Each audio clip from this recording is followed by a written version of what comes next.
আজ দুদিন হলো আমরা গ্রামের বাড়িতে এসেছি। আর আজকে সকাল সকাল বেরিয়ে পড়ছি সবাই মিলে পাঁচু ঠাকুরের পুজো দিতে। আমার ছেলের মানসিকের পুজো।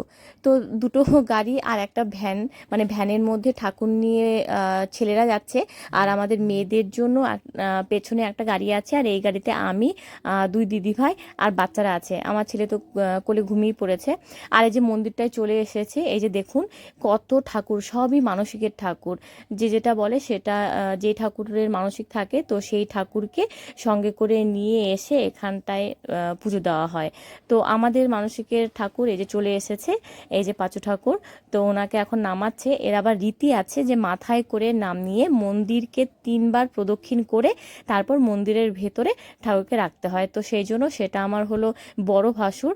তো উনি মাথায় করে 3বার প্রদক্ষিণ করিয়ে এই যে মন্দিরের ভেতর ঠাকুরকে নামিয়ে রাখা হয়েছে। আর এখন এই যে ডালি করে সব ফলমূল আনা হয়েছে।